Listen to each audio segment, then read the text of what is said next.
I love this time of year because this is a time where a random can step out at any time. Random, I'm talking about a random mature buck that you have rarely seen or ever seen. And now he's stepping out in front of you in your scope, your sight, on your bow, whatever it might be. And you've never seen him. I think this is something you can plan for. And it's something you can take advantage of this time of year where you really, are expecting it. You're looking for it. And it gives you a lot of opportunity. So I'm talking about random bucks coming onto your property or where you hunt, even on public land, never seen it before. Why are they doing that? Well, I want to say there's a bad reason and a good reason. The good, you manage your property well. You don't have too many does leading into the season. You don't have a huge supply of summer food, so you've limited your doe numbers. You have more of a balanced herd. You already have mature bucks that are starting to move into your property September and especially in October, and you're peaking October, November, and you take a couple out because you're a good hunter, you're a good habitat manager, and you take out a couple of target bucks. Maybe on public land, some of your favorite hunts, you shot a mature buck. Maybe a friend of yours did too. It creates a vacancy in good property, and you're allowing these patterns to repeat. You have good habitat, you have good food, you're not spooking deer. Boy, those mature bucks, they're willing to travel for miles and find a condition like that and stay. That's the good. You took out a couple target bucks, now some new ones move in. We see that time and time again. The bad, you have too many does, you manage poorly, don't have great food, great cover, and you're just hoping something really random comes through. Probably a buck that's on his way to the neighbors because the neighbor has it all, or they're looking for that neighbor that has it all. And you'll look at a bad situation like this where I had a comment recently. Someone said, well, the does on my property bring in that random buck that I shot last week. If I didn't have those does, they wouldn't be there. If I didn't have too many does, they wouldn't be there. They're coming for those does. Well, look at it like this. If you're surrounded by good neighbors, good hunting neighbors, good habitat management neighbors, the reason that buck is random is because he was living somewhere else. You didn't have target bucks either. You're not seeing a target buck. No target bucks, no target bucks, no targets. So it creates a hole to where maybe a mature buck will come by in the late season, maybe peak of the rut, but it's a maybe. I don't want to be a maybe. I want to be the one that has that buck living on in and around my land for the entire rest of the season. I don't want my success to be hinged on a week or two out of 3.5 months of the season or 4 months. I want my success to be hinged on, they're already there, I'm taking them out, I'm waiting for a random to move in after bucks have been taken out. So that's the bad of it and the good of it. Thick cover is critical.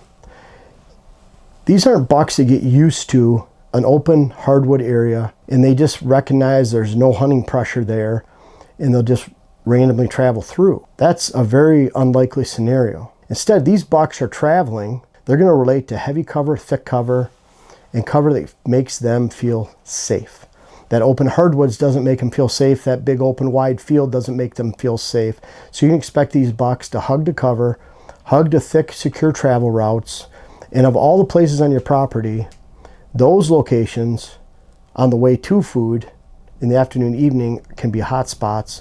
And those locations heading to a nice bedding area in the morning, especially if it's a narrow bench, an inside thick travel of cover change between hardwoods and swampland, maybe an edge that you can hunt on the way back to a bedding area in the morning.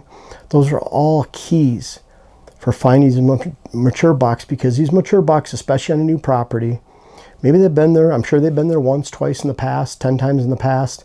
They're just coming through, but they're going to know where that thick cover is, and that's what keeps them safe, especially on a property they're not used to. They don't want to see big open giant boxes in the sky. That's going to spook them. Trail cameras right in their face 3 feet off the ground on just a stick. That's going to spook them. Instead, they're really looking for thick cover, feeling secure, and something that makes them feel safe. You need to focus on that.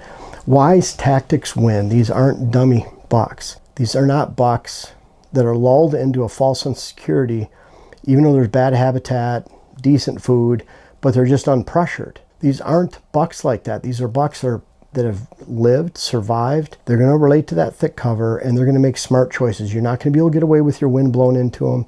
You're not going to be able to get in the way of sitting on a food plot, spooking out the deer herd, and they'll just show up the next night. It doesn't work that way. They want unpressured food, covered, thick travel, And if you don't have it, you need to find it.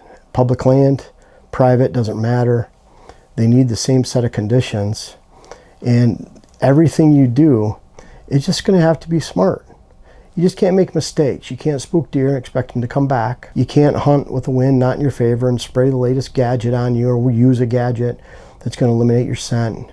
You have to play it smart and make smart hunting decisions on these super wise bucks.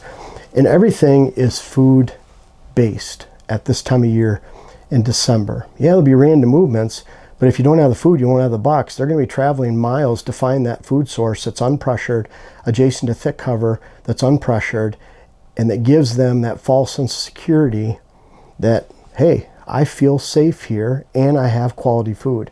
And again, those mature bucks are willing to travel 5 times more than those doe family groups to find that unpressured, high quality food.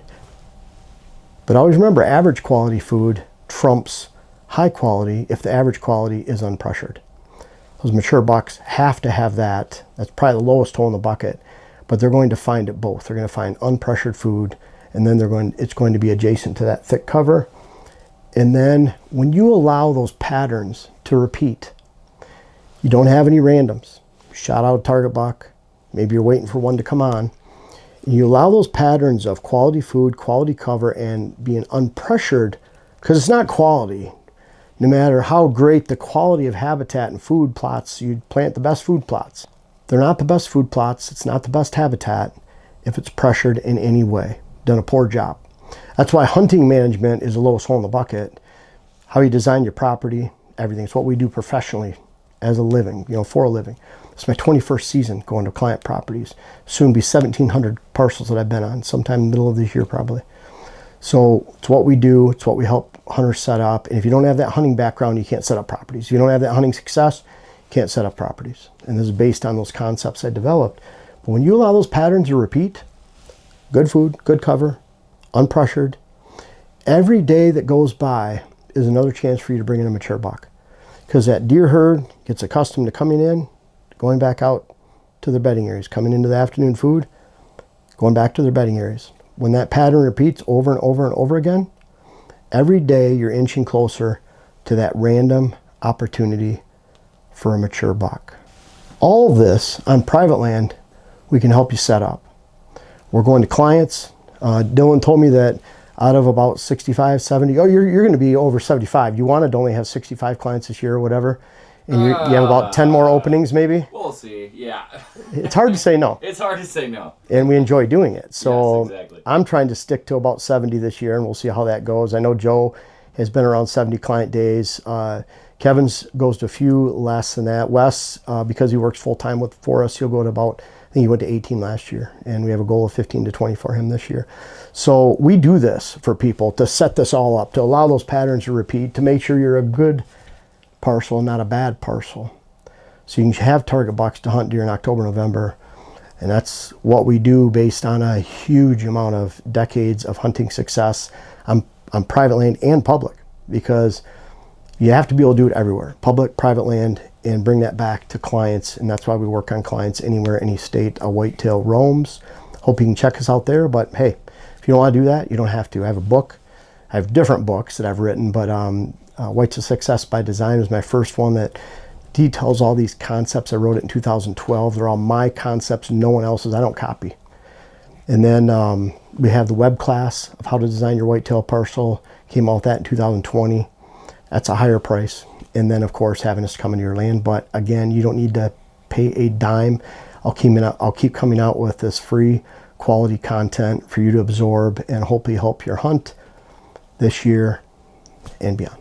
It's that time of year. What do I mean? Christmas time. I just want to remind you of all the stuff that we have that you can buy to help your loved ones, yourself, achieve their whitetail dreams. We have all the books I've written, our web classes, our seed products, and if you're a really big spender, hire one of us to come out and design your parcel. We've actually had a few Christmas and birthday presents like that. Bottom line is there's a lot of tools to help you out. And if you don't want to spend anything at Christmas, we do a lot of free content for you. But check our Christmas stuff out, whitetailhabitatsolutions.com, Pure Wildlife Blend Seed Company. Thanks for watching, guys, but most importantly, Merry Christmas.